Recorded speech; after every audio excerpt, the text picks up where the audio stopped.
Shalom friends, this is Eliyahu Shear from Chesed Ve'emet, www.lovingkindness.co, and today we're continuing with our shiurim on the Shaarei Kedushah, the Gates of Holiness, written by Rabbi Chaim Vital. Just a very short description again. Rabbi Chaim Vital was the pupil of the Ari, the Holy Ari Zal, Rabbi Yitzhak Luria, and he lived from 1542 to 1620, just putting things into perspective in terms of history. Now, the Shaarei Kedushah is a classic work of Musar and Kabbalah. It includes both aspects, because the truth of the matter is that a person who wants to approach the highest levels of Kedusha, of holiness, must of course be a person who's completely balanced within the physical world. And that's why, for example, a person who is going to engage in becoming involved deeply in the study of Kabbalah should be a person, for example, who is married and has settled in within the world, so that he always has a basis to hold on to, and he isn't just somebody flying about in the spiritual world, but rather he's a person who's grounded in the physical world. And what we really mean to be grounded in the physical world means to understand how the physical world operates, that we need things to live with. We have to engage within the world in some sort of respect. And of course, mitzvah observant is completely dependent upon the physical world. When it comes to, for example, food, we have to eat kosher food. We have to make blessings on the food. These are mitzvot that pertain to the physical things that we work with. When it comes to Rosh Hashanah, we use a ram's horn to blow upon in order to fulfill a mitzvah, the shofar. And when it comes to Sukkot, we have to build sukkahs in which to dwell. And when it comes to Shabbos, we have to learn how to rest, basically, according to the Torah prescription of what rest is all about, refraining from melacha. In other words, becoming more spiritual is not just an aspect of cleaving to God only in a spiritual sense, but in fact it comes about through cleaving to God through the physical sense. And part of this is the tests that we face every single day with other people, of course, and the difficulties that we go through, the differences of opinion that we have, and therefore we have to try to work on ourselves constantly in order to be refined, in order to be better people. And this is not so easy all the time. That's the test. Now, the Shaarei Kedushah details in 3 chapters. That's all. It's pretty small in quantity, but very great in quality. And it details all the things that we need to work upon on ourselves to improve ourselves as people. Aspects of humility, aspects of anger, aspects of all different types of midot improvements, of working on one's attributes so that everything is balanced as best as we can. The better we can be as human beings, the closer we can actually get to cleaving to the divine. Now, what we did is we started off with an introduction in lesson 1, and here we are in lesson number 5 now.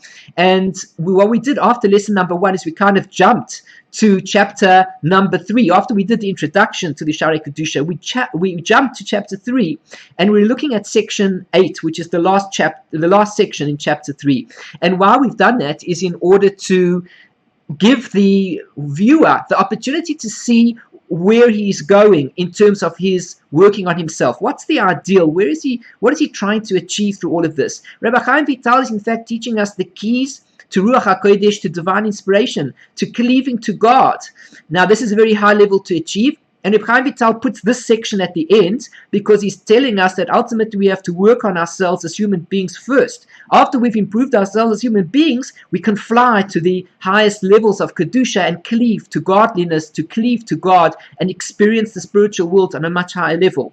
Now, the truth of the matter is that if we're going to do it properly, we're going to reach this level whereby when we enter those higher states of consciousness, when we enter those higher levels, those higher worlds where we cleave to God, when we do so in purity, we'll be able to experience that world of purity. However, if we do it in a way of impurity, if we're trying to cleave to godliness without mitzvah observance, without working on ourselves, without refining ourselves as human beings, then what's going to happen to us is we're going to meet with a very unpleasant sight when we enter into those depths of consciousness. And that is in essence what we're doing. When we're going to be meditating to try to cleave to the divine in this aspect of Ruach HaKodesh, gaining this divine inspiration, we're trying to cleave to God.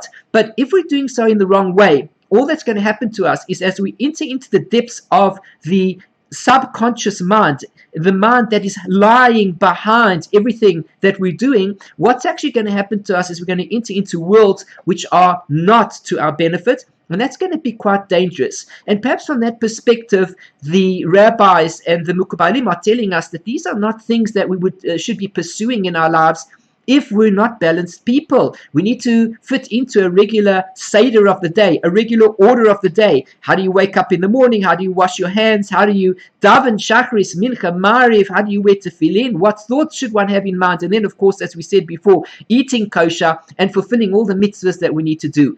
And now, what Rabbi Chaim Vital is about to tell us, we've been discussing already in chapter 3, is the final points that are absolutely crucial if we want to enter into these depths of consciousness and we want to experience the goodness that there lies behind this. We need to go through these steps. And in the last 3 lessons, we discussed in greater detail what one really needs to work on in order to achieve these levels of holiness, to prepare for that ultimate moment, so to speak, of, meet your maker, so to speak. What we're going to do is we're trying to cleave to Hashem. We're trying to experience this Ruach HaKodesh, this world of spirituality that lies all around us, inside ourselves, outside ourselves, but things that we don't perceive all the time. We need to hush up the world. We need to bring the world to a state of quietness in order to experience those higher levels of consciousness. If we do so in the right way, we're going to succeed. We're going to experience it. If we do it in the wrong way, we're going to see things that are not conducive to the type of images that we would want to see, generally speaking, and it's going to be dangerous to us. Now, if a person is not prepared correctly, one of 2 things could happen. One is that he won't experience anything, and it will just be a blissful experience of meditation where a person closes his eyes and he tries to drift into a state of this consciousness whereby he cleaves to God, but all that's really happening is he's experiencing just a relaxation and a type of a cleaving to God where nothing is really going on, but it's just a relaxing feeling. On the other hand, if he's doing so in the incorrect way and he's able to work this system out, then what's going to happen is he will experience things that are not pleasant. And from that point of view, we must point out that, and from that point of view, the rabbis are saying to us, rather stay away from all of these things. But let's read the words of Rabbi Chaim Vital, certainly in this chapter, because his words are so beautiful and so pleasant. And we can rest assured that if he wrote this down, he's not writing it down in a way that's going to be dangerous for us. This is a way that is safe for us to deal with. As long as we work with it according to the instructions that he tells us, it's safe and we're okay doing it. You can do it and it's okay. What happened was Rabbi Chaim Vital actually wrote another chapter to the work Shaarei Kedushah, chapter number 4. And the printers never printed it because it contains within it some great secrets, some great ideas of how to really get into those higher worlds. If these chapters that we're reading over here don't work, there are other things that one can do. And Rabbi Chaim Vital brings this down in chapter number 4. But when the printer saw this chapter, originally, he said to himself he wasn't prepared to print it, and the chapter was never printed until approximately even less than 20 years ago, when it was published in a new edition by Rabbi Amnon Gross. And of course, you can actually go and see his site, and you can obtain the book from him if you want to. And the modern editions all contain chapter 4. You're welcome to read it if you understand it and if you are prepared to put those things into practice. But again, the truth of the matter is that the right way to do it is to start off with chapter number 3. Work with it. It's a pleasant way. It's a beautiful way, and it won't get you into any trouble. So let us see what he says. He's going to teach us now the real path of deep relaxation, deep meditation, and it's a process that allows us to cleave to God if we get it right, and of course, if Hashem allows the process to take place for us so that we can cleave to God. And to whatever degree you attain in your meditation to God, that is very special to ourselves, and it's very special to God as well. It shows that we are sensitive people, and that ultimately our highest goal is in fact to cleave to God. That's what we want. Mitzvah observance is about cleaving to God. When we put tefillin on, we try to cleave to God. We're experiencing some sort of a spiritual feeling, and we want to connect with God. When we eat kosher food, and we make blessings on it, again, we try our best in order to cleave to God when we eat the kosher food, when we keep Shabbos, when we make Kiddush, when we sit in the sukkah, when we hear the shofar being blown on Rosh Hashanah, when we eat matzah on Pesach. All of these things are actually meant to bring us to higher spiritual states. But of course, there are levels upon levels. And for those people who want to experience the aspect of a spiritual ascent to the highest degree possible, meaning that he's not really experiencing it properly from eating the matzah, you didn't experience it properly from putting on the tefillin, well, this is the process that a person can follow. And if you've been following these shiurim, already you will have a basis for what is necessary to refine oneself in order to attain these levels, to now work forwards in this stage that we're talking about today. So after this introduction, we're taking a look over here on Sefaria.org, where the book is published online for free. You can read it, but unfortunately there's no translation. So I'm going to do the translation in the meantime. We're at point number Hey, and Rabbi Chaim Vital is bringing down the third refinement that we need to do to work on ourselves. Hazichuk hashlishi. The third refinement is Hu ba'et shi'achin atzmo litkadesh b'ruach HaKodesh. This is a time that we prepare ourselves, a person prepares himself in order to sanctify himself with divine inspiration. In other words, if a person wants to experience this divine inspiration, he needs to work on himself to prepare himself in order that he's going to have this experience. So a lot of people think, for example, that the prophets were people who kind of were walking around the marketplace one day, and they just suddenly fell into a deep trance and they experienced some sort of prophecy or something like that. Well, the reality is that that's not true.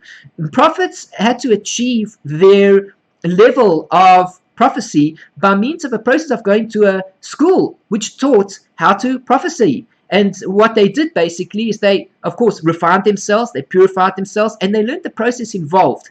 And when they did that, they would then go and follow the steps like Rabbi Chaim Vital is telling us. They would go into a private room somewhere or a private place that was away from people, and then they would meditate just like Rabbi Chaim Vital is teaching us over here. And as they would do so, they would enter into these higher states of consciousness, which we're going to describe in a moment. And through there, they would experience this Ruach HaKodesh, or ultimately not even Ruach HaKodesh. They would go to a much higher level. They would go straight to the level of prophecy, which we don't really have in today's times, certainly not on the level that we speak about with Yeshayahu our prophet, and Yechezkel the prophet, and Yirmiyahu the prophet. All of these were the greatest of men in those generations. They achieved the highest levels of closeness to Hashem. So the first thing that we need to do is, if a person wants to experience this Ruach HaKodesh, is that he has to prepare himself for the Ruach HaKodesh. It's not just a case of kind of hoping for a vision. He's hoping for some sort of divine inspiration that suddenly hits him. Well, sometimes those things can happen. You know, it's deja vu type of thing. A person experiences certain things every now and again that kind of make him feel as if something is taking place that he's aware of, or he sees something. Those type of things happen. But a person who's not experiencing those type of things in general, and it's not usually the way that it happens, Rabbi Chaim Vital tells us this is the process that we have to follow. First thing is prepare oneself for the Ruach HaKodesh. What does one have to do? Haravi'ihu, the fourth aspect is b'taharas haguf, b'tevilah, u'begadim nekiyim. A person has to purify his body through immersion in the mikveh and through wearing clean garments. So Rabbi Chaim Vital is now telling us, number 6, if you want to attain this Ruach HaKodesh, there's a path to follow. We spoke already about doing things like Tikkun Chatzot, waking up in the middle of the night and feeling for the Shekhinah that is in the exile, and then we study some Torah and so on and so forth. Well, in addition to this, we have to purify our bodies, and one of the things that we do to purify the body is through immersing in the mikveh.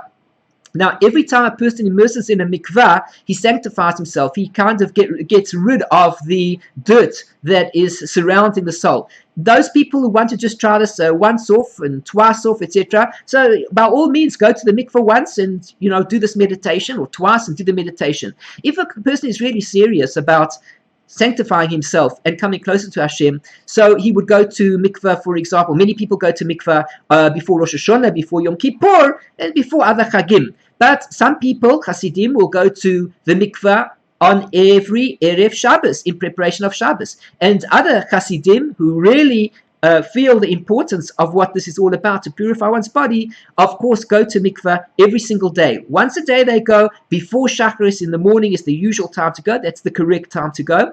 And one prepares himself for the day's events by going to the mikveh and purifying his body for all the things that are to come throughout the day. So in the night time, there are certain spirits, ruchot, that rest on a person, impure spirits, one impure spirit in particular rests on a person, and when a person wakes up in the morning, the spirit leaves the person's body, as we learn in the Kitzur Shulchan Aruch. If you follow my Kitzur Shulchan Aruch Shiurim, which I've got on here, so you would see that one of the things that we do in the morning is to wash our hands 3 times, and the 3 times alternatively, we're using a special a vessel which is called the Negelwasser, and we pour the water on our hands 3 times or 4 times in order to even remove the 3rd time, which might contain some spirits. Certain people have the custom to do it 4 times. Well, the point of the matter is that there's this Ruach HaTumah, there's a spirit of impurity that rests upon a person, and when he wakes up in the morning, he removes this Ruach Tumah by means of washing his hands. But the truth of the matter is that there's other impurities that rest upon us all the time. And of course, if we, for example, go to a cemetery, or we're surrounded by some impure things, or we committed certain averas, Rahmana Litzlan, we did certain things that we shouldn't have done, all of this creates an impurity that sits upon the body. When we go into the mikvah, we release all of that energy, all that negative energy gets soaked up, so to speak, into the mikvah, very much like a child,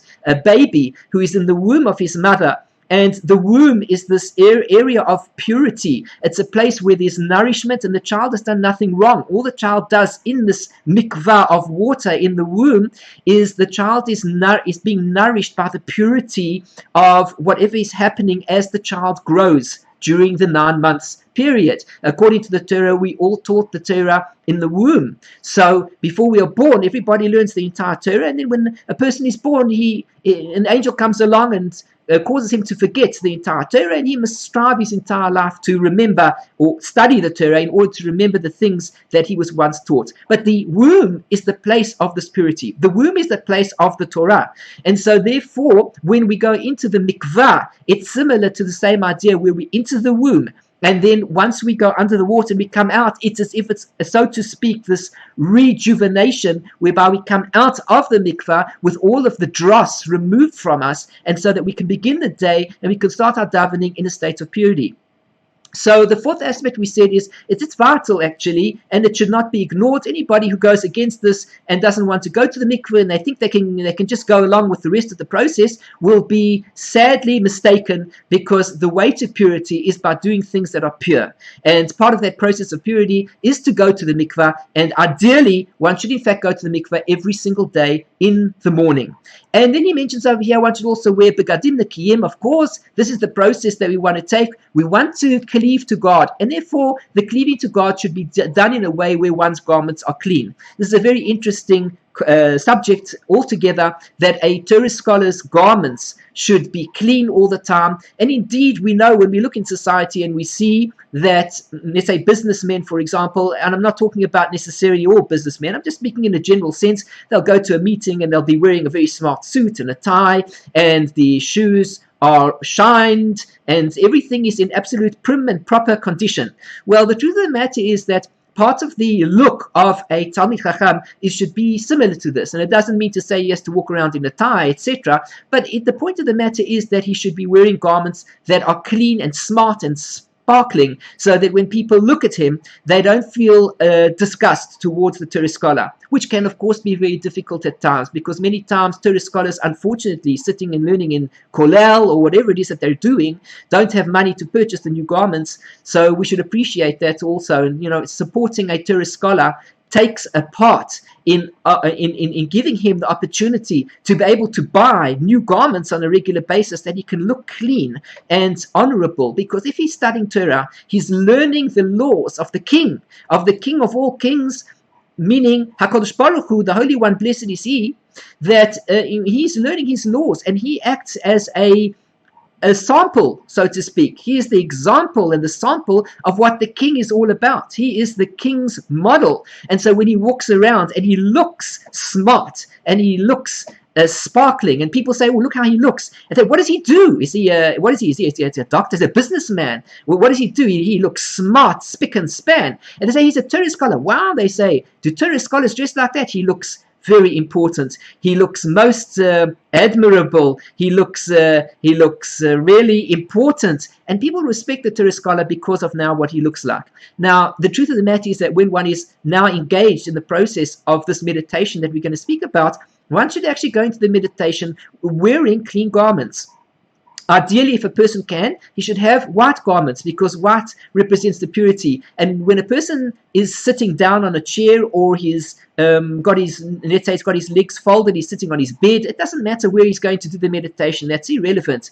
But the point of the matter is that when he wears his white garments, then at that point in time, he even looks at himself and he feels more spiritual. And that's the process that one needs to take. If one is going to enter into the spiritual world, one should feel the spiritual, he should feel that spiritual energy that's taking place. And so he does that already by wearing the clean garments.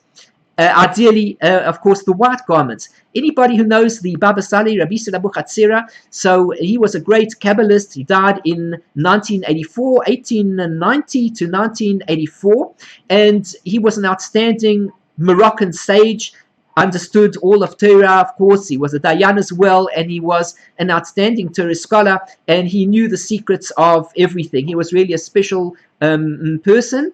And if you take a look in one of the books that's written about him, or even if you perhaps do a search on the internet, you might find the picture of him where he's sitting on a bed and he's wearing his white garments, obviously preparing for his ascent, for his aliyat neshama, for the ascent of the soul.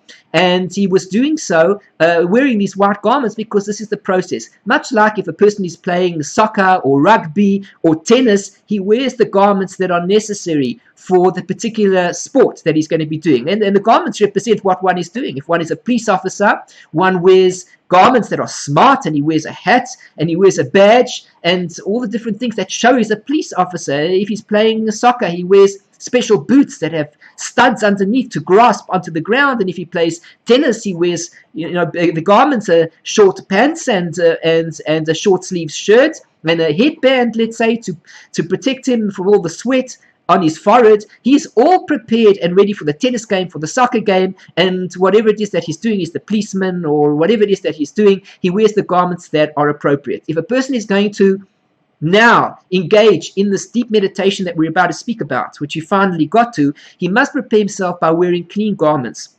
Here we are now at point number 5. Hakamishi, the 5th point. Who? This is the 5th type of purity. This is the 5th part of the process of the aliyat neshama, of the soul soaring on high, cleaving to Hashem. How does he go and do it? When a person prepares himself to accept upon himself the divine inspiration that is going to rest upon him now. And again, Rabbi Chaim Vital has already told us in three chapters, he's gone to great details to explain to us exactly what it is that we need to do to prepare for this stage. I want to point that out, that this is not just the step that we take immediately, but rather we've already gone through 3 full chapters before we get here of working on ourselves, which could take weeks, months, and years to prepare for. And of course, to the degree that one prepares, so will this experience be more meaningful. So he's going to accept upon himself this Ruach HaKodesh.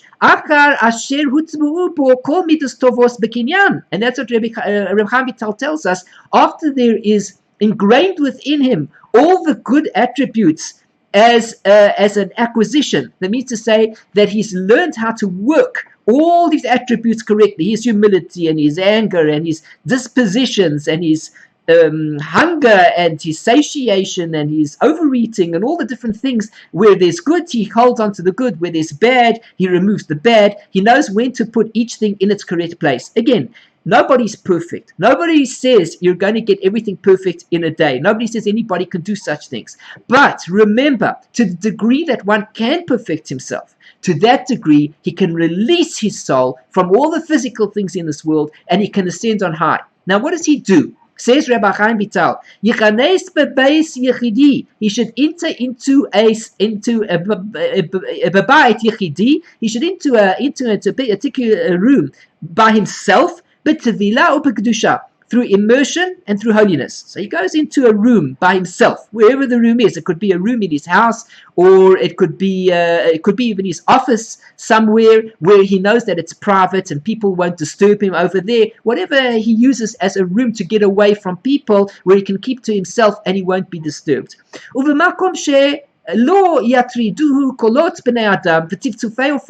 this should be in a place where people aren't going to burden him.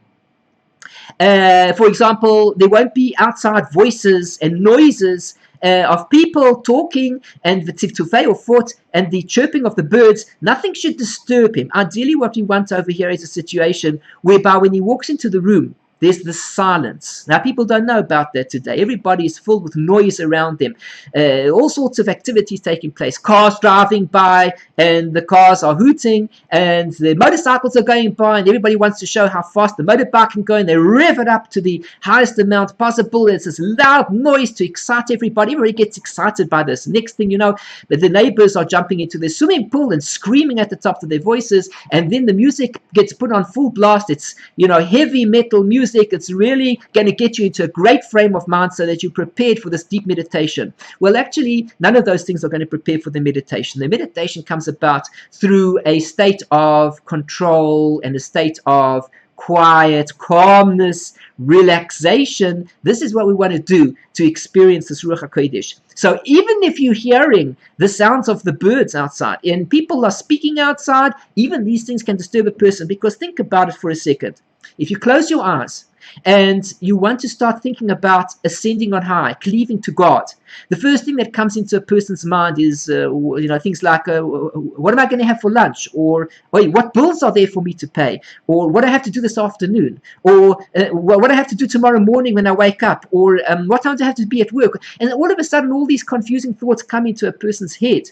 Well, let's just assume that he gets rid of all these thoughts and he's able to just calm himself down and to think to himself, now is the time for me and Hashem. That's what it is. Nevertheless, if he starts hearing other people speaking outside, now you'll hear them shouting, now you'll hear them speaking about something. Those are the thoughts that he's going to start hearing in his head. Well, that's going to disturb him because he wants to cleave to Hashem. And the only way to cleave to Hashem now is to block that all out of one's mind in order to cleave to God. God is existing. If we want to experience godliness, we've got to be in that state whereby we're experiencing the silence of the world. A person can't experience godliness with the noise of the world. Godliness is experienced through the quietness of the world. On Shabbos, we can experience God on a higher degree than during the week, because on Shabbos, it's a day that is generally quieter. Now, of course, depends on where you are. If you're living in an area where there's a lot of noise, well, then, of course, let's say there are a lot of non-Jews around in that area who are obviously not keeping Shabbos. It could be that there is a lot of noise. But certainly, if you're in certain areas in Israel, where most of the neighborhood, let's say, if you're lucky enough to live in such areas, most of the neighborhood are people keeping Shabbos in that, then, of course, it's quiet. It's interesting that in Israel, one of the most special times one can experience what this Jewish feeling is a time like Sukkot, for example. It's a classic example whereby, on average, you'll see everybody's got a sukkah. Even people who are not necessarily from, they're sitting in their sukkahs. And comes to the first night of sukkahs, you can hear everybody sitting in their sukkah, and there's this quietness. And then suddenly somebody starts singing, V'samachta everybody starts singing, and then one person starts and another person joins in, and the next thing you know, a person from another sukkah starts joining in, and suddenly the whole neighborhood can even start singing the song that was started in one sukkah. You can experience the unity amongst the Jewish people like that. There's a certain, now you can feel the energy of the sukkahs. Now, the same thing applies over here. If it comes to Shabbos and you're living in a neighborhood where the average person is observing Shabbos, like in certain areas in Israel, then you have the advantage that you can feel and experience the quietness that exists. And of course, the same thing applies here. What we are trying to achieve is the silence, so that we can cleave to God. Because the more silent it is, the more our chances are that we can have the opportunity to cleave to God. So now he continues. If it will be after midnight, and we discussed this in the previous shiur, that actually that's the best time to get up to serve Hashem. Because after midnight, of course, that's the quietest time of the evening, and it's the most auspicious time to cleave to God. It's a time where the Shekhinah can be felt in the exile. The Shekhinah is waiting for us to study Torah, and when we do so, we are cleaving to the Shekhinah on a higher degree ever than we could imagine when we do so during the day. Now, hu yoter nachon lechol hadvarim. This is the better for all things. V'yiskor, that's the best. V'yiskor einav. Now, this is what a person should do. He should close his eyes. V'yivshot machshavto. And he should completely strip his mind, his thoughts, mikol inyanei ha'olam hazeh, from all the matters of this world. And the first thing he needs to do, he's preparing himself, he's sitting down on his chair, which is comfortable to sit on, his hands in front of him, relaxed. And many people say, in fact, I'm not saying many people, but Abulafia, for example, brings it down that the correct way of sitting with one's hands is to actually have the hands in the same position as the Kohanim when they do the duchening, which is that one separates one's hands in this particular way. And although the Kohanim separate their hands like this towards the Jewish people, that is because the bracha comes from above to below, and so therefore the inside of the hand presents itself to the tzibur. It's coming downwards to the tzibur, whereas when a person is meditating, he positions the hands in the same direction facing upwards towards himself, because now the bracha needs to come from the source that it's coming again towards himself, again through the bottom parts, through the palms of the hands. That's where the energy and the bracha is going to come from. So one can actually open one's hands, put the hands together like that, opening them. You can feel that there's an aspect of wanting bracha, and then the bracha rises into the person. The energy flows into the person. So says Rabbi Abraham Abulafia, and it's correct to do that. But if you don't do that, it's not going to be ma'akev. It's not going to hold back the Ruach HaKodesh, because Rabbi Chaim Vital doesn't tell us that we have to specifically put our hands like that. But anyway, the main thing is to strip one's thoughts from all matters that pertain to this world. Ke'ilu yatsa nafsho mimenu. And he needs to do it in a way as if he feels that his soul is leaving him completely. Kameis, like a dead person. He feels like a dead person. She'eno margish klal. He doesn't feel at all. He's got to get himself into this feeling whereby he can't, it's like his soul has left his body, so to speak, when he feels like he can't feel his body any longer. He now experiences only his soul. He's in tune with himself all of a sudden. Afterwards, he must strengthen himself and become courageous, with a great desire to think about the supernal world. And he must think about cleaving to it. He thinks to himself about how to cleave to the supernal worlds. To the roots of his soul. And he cleaves to the supernal lights. Now, this is what a person has to do. He's closing his eyes, and he gets rid of all the thoughts that are disturbing him from the physical world. He's dressed up, he's ready for the part, he's relaxed. He's closed his eyes now, and he starts to feel as though all matters of this world are completely removed from him. And as he does so, he begins to start thinking to himself, he imagines. This is all an imagination experience to start out with. And for this reason, the rabbis are telling us, be careful what you fill your mind with. Various sights that we look at that perhaps we shouldn't be looking at, whatever they are. Each person should know for himself what sights he should avoid bringing into his head, into his brain, into his eyes, because all of these matters are going to confuse the imagination, and the imagination is what he needs to get to these higher levels of consciousness. So therefore, if his imagination is clean and pure, Then, as he begins this process, he will actually be able to use that power of imagination to imagine all these things happening. He will start to see himself beginning to cleave to the supernal worlds. Now, he thinks to himself, imagines to himself, as if his soul has completely left his body, and it's gone upwards. Now he begins to imagine within himself that the soul has left the body and it's on its ascent to the higher worlds. And then he must begin to imagine that he's forming. He can imagine what it looks like. He's actually designing. He's actually drawing all of the supernal worlds as if he's standing in them. He actually imagines that he's standing in these supernal worlds. He can see it. He can imagine himself in those supernal worlds. He's putting the effort in to acquire the Ruach HaKodesh by means of using his imagination to reach those higher levels. Now,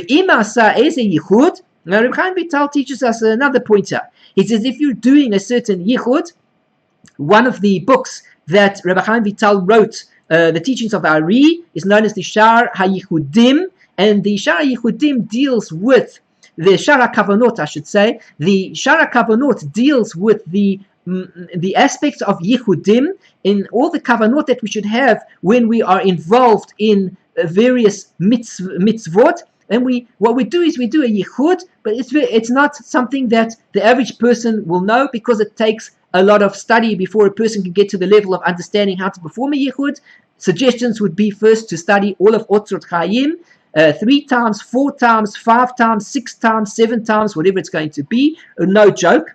At least to go through it 4 times. And then afterwards to learn the 8 Chaim again, 2, 3, 4 times to go through the 8 Chaim. And then by this stage, once he starts to become familiar with how the geography, let's say, how all the worlds are mapped out in the spiritual domains, he now begins to understand how all the pratzufim are working. So that at this point in time, when he performs the yichud, he'll actually be able to see and understand exactly what is happening as the yichud is performed. The yichud is really a combination of Hashem's names, where we take, for example, the Shem Havaya, Yudke Vavke, and then we mix it, for example, into the Shem Adnus, where you put the Aleph and the Dalet and the Nun and the Yud, and we mix them together, and so it becomes, let's say, a Yud, and then an Aleph, and then a Hey, and then a Dalet, etc. We begin to mix them by means of a Shiluv through a combination, and we start to contemplate exactly what's happening as the names mix up with each other, and there's a powerful energy that's released like an atomic bomb, that as a person performs this yichud, he actually releases a tremendous amount of positive energy into the world,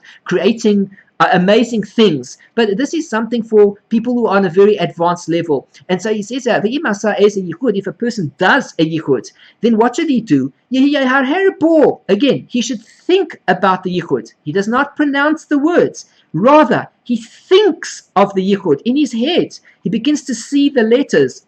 This is the mystery of the letters of the Aleph base, the power of the energy of each letter. And as each letter is joined to another letter, it creates an immense power that causes things to happen in this world, even though we don't understand it or see it with our physical eyes. Well, when a person is involved in Yichudim, he actually begins to imagine and realizes what is happening as the Yichud is performed in his thoughts. And what does he think about? He thinks about Lamshich Bazeh, or the Shefa, b'chol ha'olamot. He begins to think of how the light comes down, how it draws, the light and the flow of energy comes down through all the worlds. Let's just remember that there are 4 main spiritual worlds that exist. There's the world of Asiya, then there's the world of Yetzirah, then there's the world of Bria, and then there's the world of Atzilut. And Atzilut is the highest world. And all this Shefa, all of this Or, is coming down ultimately from this highest world, coming down in from Adam Kadmon into Atzilut, and so too the light comes down from world to world to world to world until it reaches us in this world. As I said before, it's much like this concept of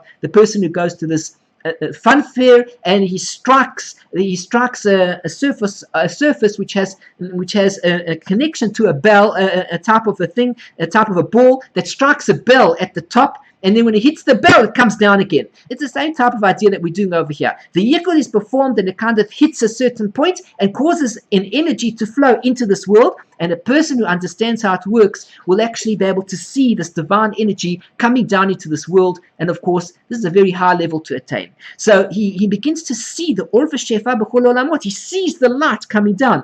Many times the Ari speaks about these ideas of imagining and seeing the light and seeing certain things that happen. And only a person, of course, who is spiritually pure will be able to imagine these things happening. Now, what should he do? Now, as the light is coming down, he must intend to accept upon himself his own portion that will come at the end. Which means that there's a light that flows down from above to below. And as the light comes down into this world, he must now begin to imagine that there's a portion of light that's due for him. Every person is due a certain portion of light. He also needs godliness in his life. And so there's a portion of light that can come down into him, and he is deserving of it. Now what should he do?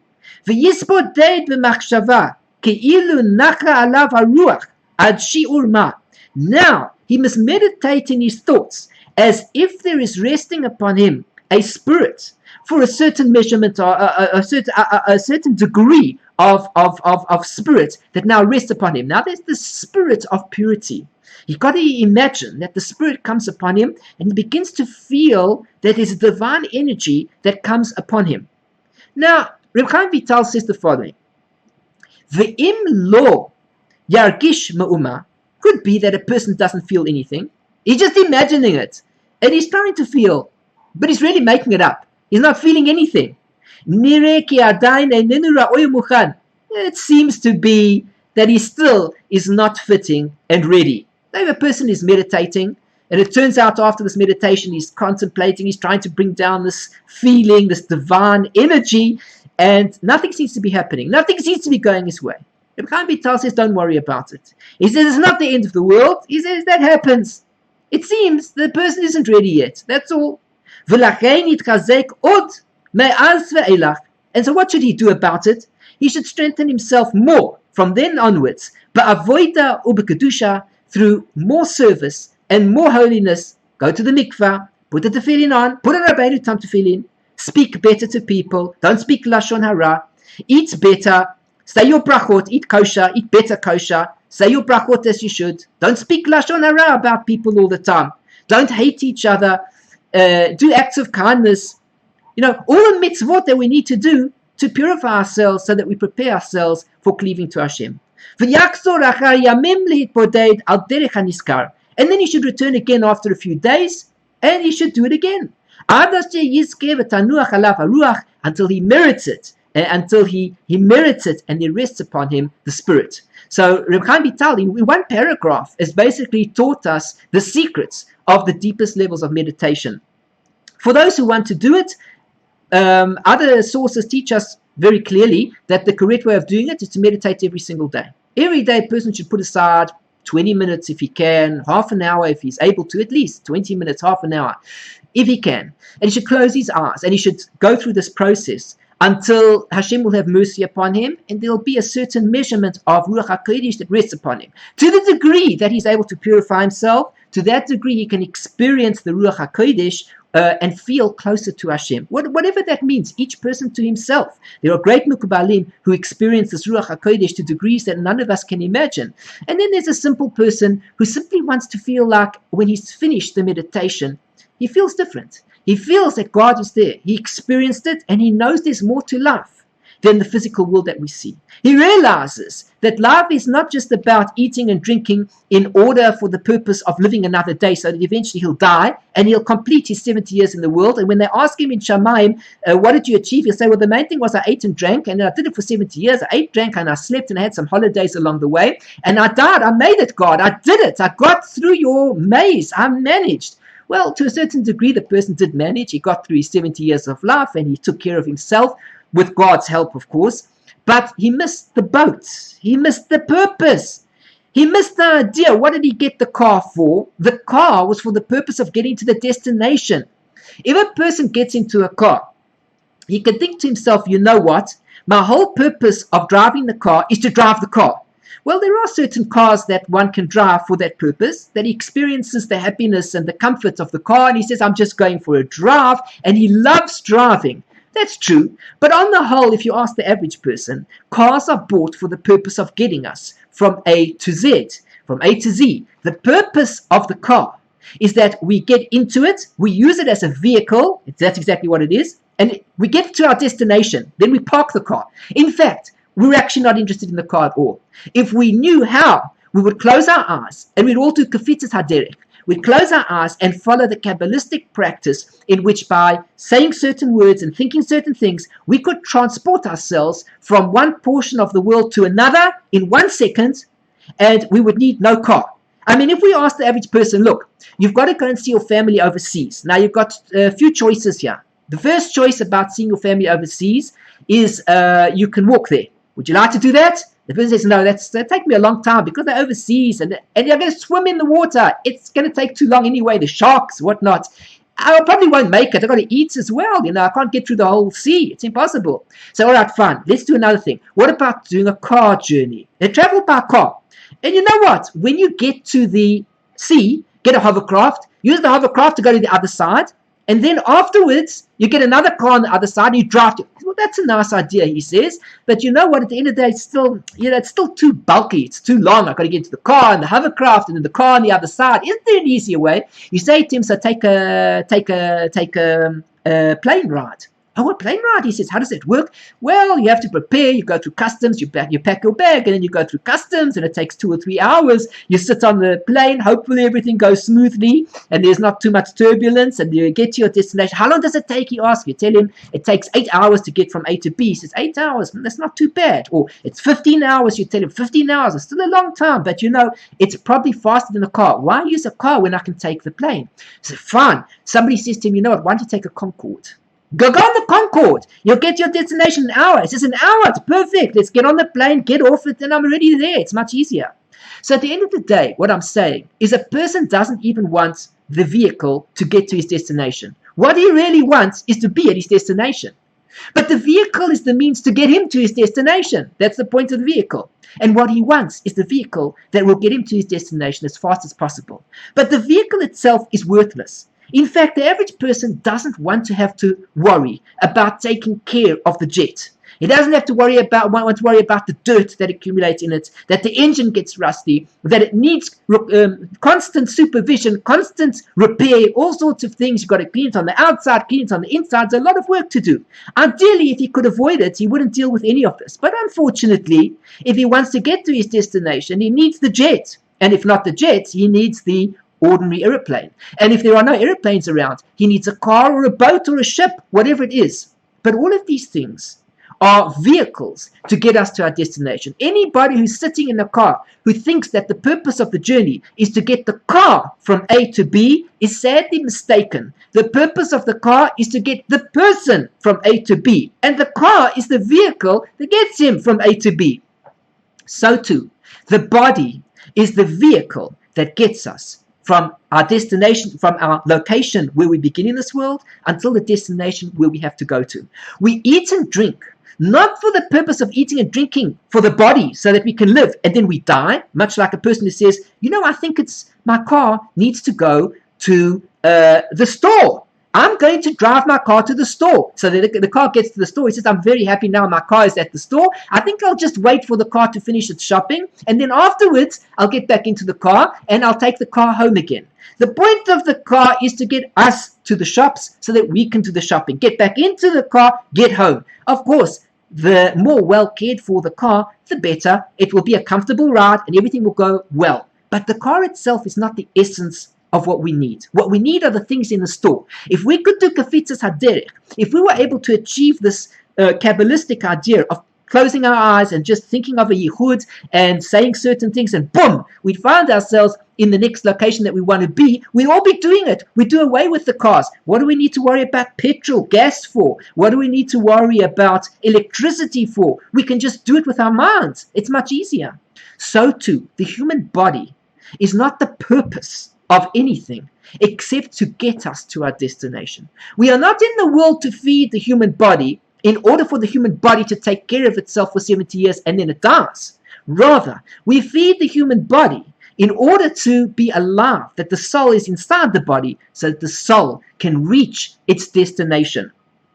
And therefore, the concept is like this, that what we're trying to do is we are working on a system whereby we use our body to perform the mitzvot, to refine our souls, and ultimately the purpose of everything is to cleave to Hashem. We use the physical things to cleave to Hashem, but ultimately what we all want is the closeness to Hashem. And when the person dies, he will know all about it. He will know that ultimately it wasn't the body that was of importance. It was the soul. It wasn't even the idea of eating kosher food that was important. The idea was to cleave to God. And we were able to cleave to God in this world through the mitzvah of eating kosher food. We were able to cleave to God through the mitzvah of tefillin. We were able to cleave to God through the mitzvah of Shabbos. But sometimes we don't really feel and experience that experience of cleaving to God.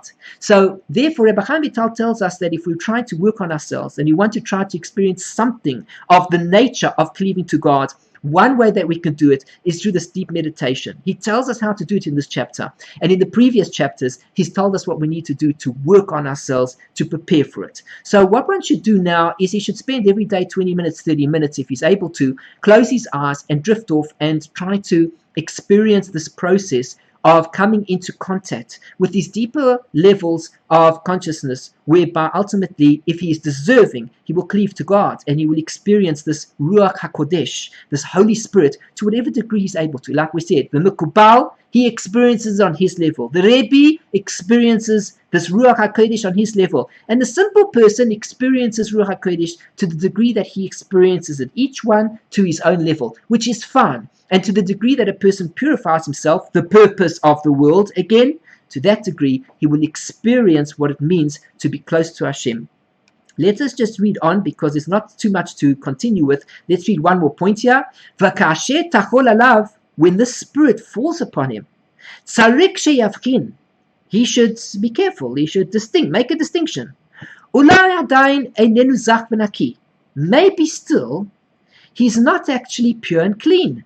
Which means to say, even when he experiences this closeness to Hashem, he has to be humble to a degree that he imagines in himself that perhaps he's not yet pure enough to experience the holiness that's about to fall upon him and to enter into these levels of entering into these higher worlds, the Asiyah, and then the Yetzirah, and then, as he moves up the different worlds, we're lower than the Asiyah. Asiyah was already the spiritual world. We're in the physical world of Asiyah, but then there's the spiritual world of Asiyah, and then there's the Yetzirah, and then there's the Bria, and then there's Atzilut, complete divinity over there. So in the meantime, as he progresses through these different levels, he's got to start thinking to himself, perhaps he's not yet clean, he's not yet pure, he's not yet ready for it. And perhaps it is that the spirit that has fallen upon him is the other side, which means to say it's a spirit of impurity. How does he know? Many people think they're psychic in the world. And they come along and they say a certain spirit is speaking to me, and the spirit told me X, Y, and Z, and whatever it is. But the reality is, how does the person know where the spirit is coming from? It's kind of like a person is blind. And as he's walking around, he bumps into something, and as he strikes it, he says, it's a table. There's somebody you can see. He says, that's not a table, that's actually a chair. The blind person wonders, it feels like a table to him. He says, I can't imagine that this is a chair. He says, well, if you could see, you would know that this is actually a chair. And then he stumbles, for example, the famous example given is the story of the blind man who is in front of an elephant. And if you present him in front of the trunk of the elephant, he thinks that the elephant is a type of a very loose animal that moves about, swinging about from one thing to the next. If you tell him to touch the tusks of the elephant, he thinks that the elephant is a hard creature. If you tell him to touch the leg of the elephant, he thinks that the elephant is just this hard leg system. But when he can see, he realizes that the elephant is composed of all of these things. When a person can't see correctly, he will imagine what it is that he's seeing, and even tell people with full authority that that's what it is. But the person who can see realizes the person who's blind doesn't know what he's looking at. Now, so too, when a person enters into these higher levels of consciousness and he sees certain things in front of him, how does he know that the thing that he sees is a thing of truth and purity. And he says, oh, it looks good to me. He said the truth. He told me about something I did that day, and it's true. That's exactly what I did. He's a good guy. How does he know? He doesn't know anything.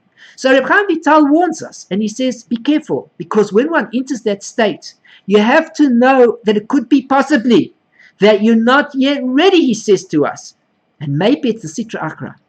Or, ala pachot ta'aruvos rabatov. Or perhaps it's something a little bit less, that it's a mixture of good and bad, a mixture of bad and good. U'ma'aseh ben Azai u ben Zoyma, va'aloisem le Pardes yochiach. And the famous story of the 4 sages that entered into the deeper secrets of Torah when they went into the Pardes, they went into the orchards, proves. So in other words, what was the story? In short, we're just telling it over in short here, we're not going into any detail.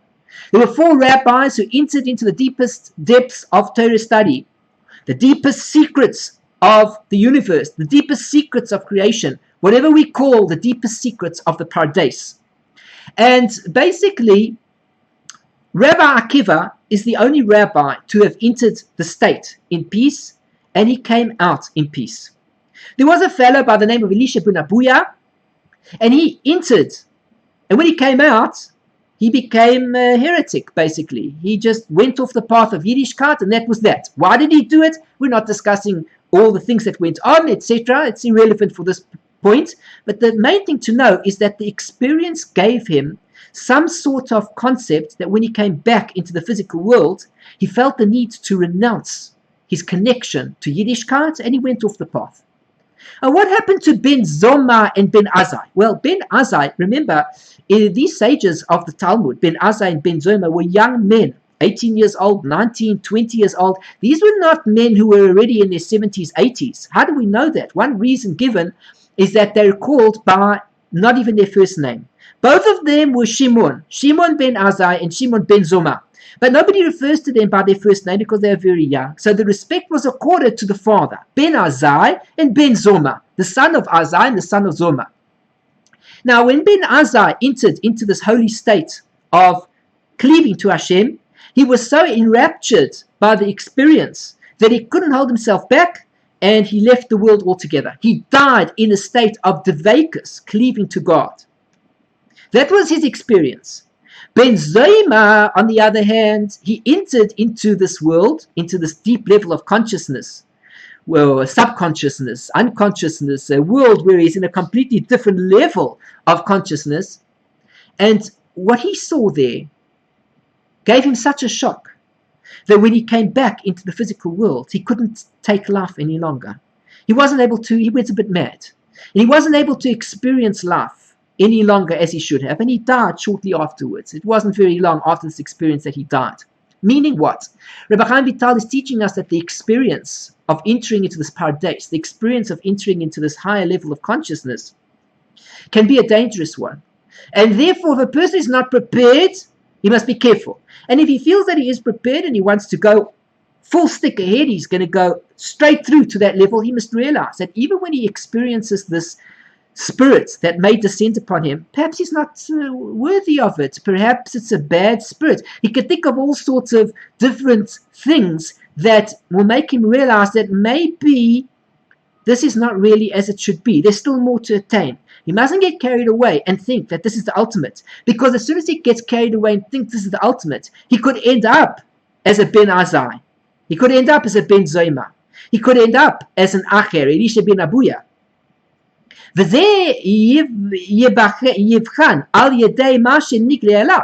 this is how he can see in what is revealed, and he'll be able to know about what's revealed to him.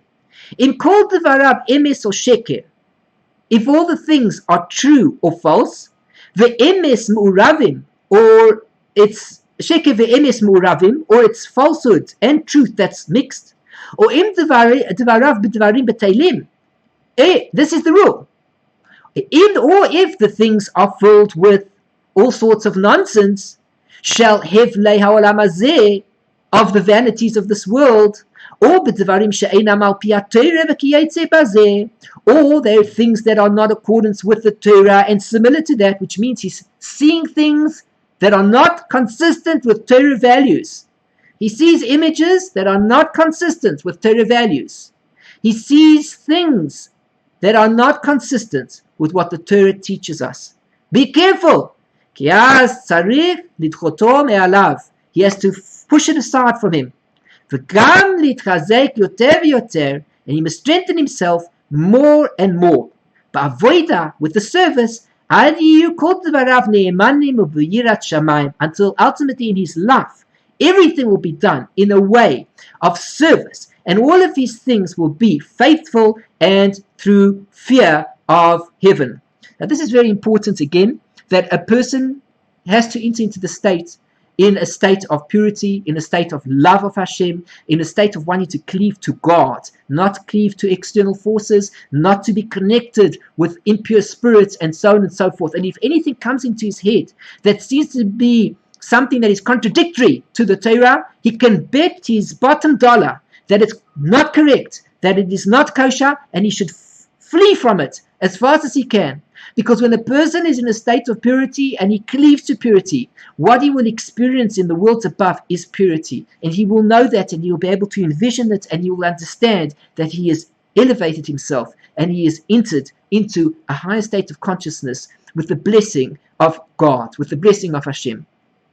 If, on the other hand, he sees things that are not correct, it doesn't seem to be consistent with Torah, something seems to appear to him, things like you don't have to keep Shabbos, you don't have to eat kosher, you can commit all sorts of averas and you can still be okay, you're a good guy, you don't have to do teshuva even, you can even sanctify God through. Suddenly, if a person sees all these things happening, he should be aware. He is interacting with something that is against all of Torah. He's interacting with impurity. This is not safe for him. He should get out of there as fast as possible. But when he's doing things correctly, there'll be an automatic flow of goodness, an automatic flow of kindness, an automatic cleaving to what the Torah is, so that when he comes back into the world, what does he want? He wants to do another mitzvah. He wants to put the tefillin on already, if he didn't have it on in the meantime. He wants to put his talis on, and he wants to wear his tzitzit all day. He wants to eat kosher. He wants to make his brachot with kavanah. He wants to love a fellow Jew. He wants that he shouldn't speak badly about somebody. He wants to keep Shabbos. He wants to keep Sukkot. He wants to eat matzah on Pesach. He can't wait for all of these chagim. He loves his Torah. He loves the expression of cleaving to divinity. That is what he needs to experience when he leaves the state of consciousness. If he is not feeling that after he experienced a state of consciousness, he did not experience it correctly, and he's off the path. He's off the tracks. He may as well go back and start at point number one again. He needs to start putting his tefillin on correctly. He needs to keep Shabbos. He needs to eat kosher. He needs to observe the laws of family purity, and so on and so forth. Everything involved in the Torah, all the beautiful mitzvot, 613 mitzvot. If he comes out of the state and he says to himself, I feel that I want to just cleave to Hashem all day, and I'll do it in whatever means is necessary. If it means that I have to help a fellow Jew to that on that day, that's what it means. If it means a stronger prayer, that's what it means. If it means meditating another time, that's what it means. At every time that a person cleaves to Hashem and he can experience it, he will come out of the state a stronger person, desiring nothing more than, or nothing less than to serve Hashem on a higher level than he ever did before he entered that state. And there's the proof. That's the litmus test. How did you feel afterwards? Did you feel relaxed and you said to yourself, well, now I know I can break every mitzvah in the Torah because God loves me? Is that how you felt? Then you've been exposed to negative forces, negative energies. When you come out of the state, do you feel stronger about your Torah? Do you want to study more? Are you more enthusiastic? Do you want to reach out to somebody and help them more?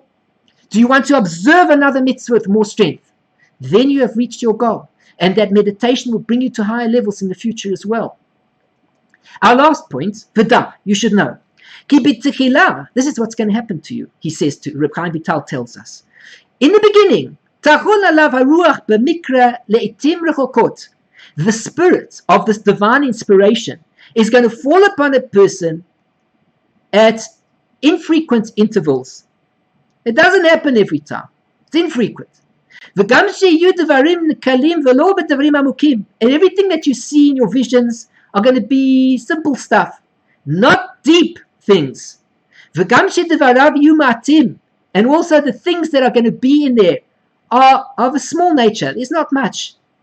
V'kol asher yelek, and everything that he goes to, yitchazek kocho, everything that he continues with, his strength will be strengthened b'chol ha'pratim hanizkarim, in all matters that we mentioned. So the more that he does it, the more he feels the connection, the deeper the bond, the deeper the expression of love, the deeper the desire to do more, to love what it means to observe a mitzvah, to love what it means to study some more Torah. V'hine klal hakol, and the final rule is, is purifying one's physical body to the nth degree possible. Much like, again, if we want our cars to work and the car is working on petrol, on gas, then of course you don't want to fill up your tank with all sorts of other things, water and other sorts of chemicals, and then put in the gas afterwards. Your car is going to have a hard time driving. Well, so too here. The more that the physical body is purified, the more it's going to be that we will be able to connect with Hashem. Purifying the physical means purifying preparation, the spiritual. And uprooting all thoughts of bad, all thoughts that come into a person's mind. And one's faculty of imagination that he has completely, you've got to get rid of all of these negative things. And a person must cleave to the supernal things above to the greatest degree possible. Now listen to what he says. He says, and a person needs to contemplate in everything that we already wrote about in the first section, B'shar HaShishi, in the sixth gate, which we didn't yet cover because the purpose was to first give the viewer the opportunity to see what he's in for. And where I went to the end of the book to get the excitement. It's almost like this is where we're heading, and now how are we going to get there? We're going to drive to our destination in the following way, but the destination is a wonderful place to be. Because there is explained the whole order of the way of behavior of what it means to be pious in a lot more detail over there. When we look at it, when we go back, hopefully we will be able to go through those other shiurim, those other chapters, and see exactly what Rabbi Chaim Vital tells us we need to do in order to succeed in perfecting ourselves, in refining ourselves, in preparing ourselves for these higher levels of divine consciousness. So we've reached our end over here. Rabbi Chaim Vital goes on to Chelik Daled, section Aleph over here, where it gets a lot more in depth. And of course, we're not covering that yet. I first want to go back, cover the other chapters so that we can see what we need to really do to work on ourselves, because we want to get ourselves clean. We want to get ourselves prepared.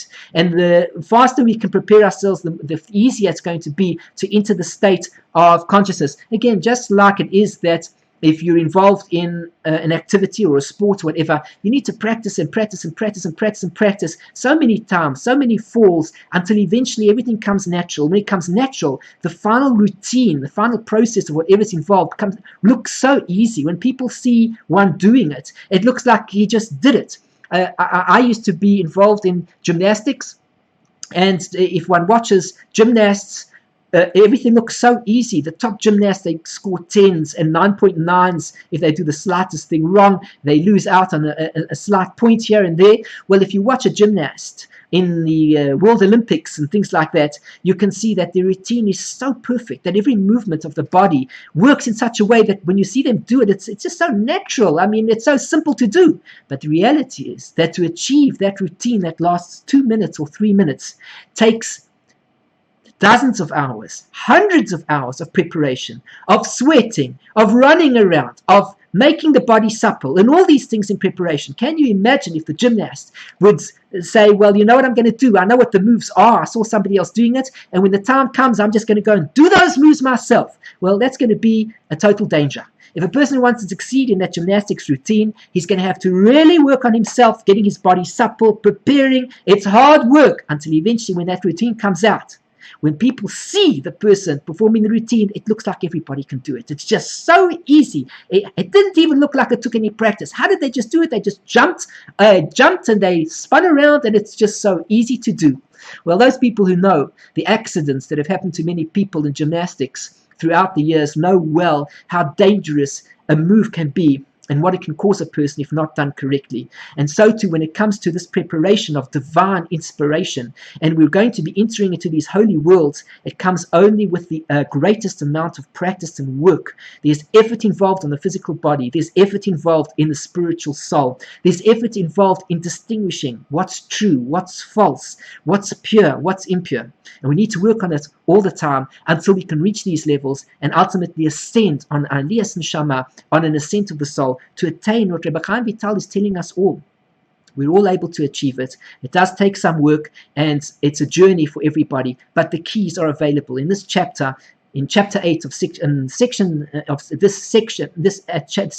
chapter 3, so section 8 tells us the keys of how to perform it. Listen to the Shear again, read it a few times in the original Hebrew, listen to the translation, and of course put it into practice every single day until it eventually becomes second nature, until some point in time something clicks and suddenly there's a different experience and suddenly it all makes sense. And that's really what it's all about. But most important is that ultimately, by doing this, it should give us nothing less than the idea and the desire to come close to Hashem in everything that we do throughout our day, throughout our lives, through mitzvah observance, through doing things as God wants us to do, as human beings, as physical human beings, spiritual beings in physical bodies, and how God wants us to study Torah. And that is our duty in this world, the study of Torah, the fulfillment of Mitzvot.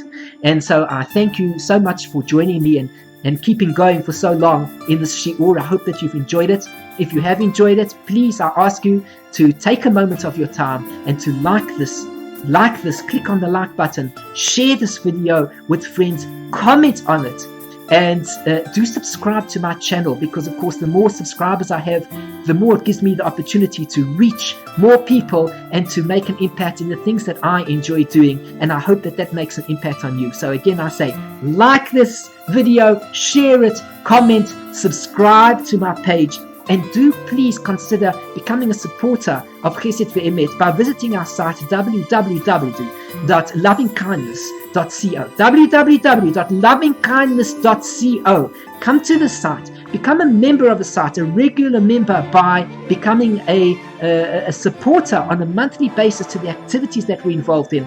And I can assure you that the moment you start doing that, I will be in touch with you and we'll make contact, make a connection, and be there for each other in the things that we most need in our lives.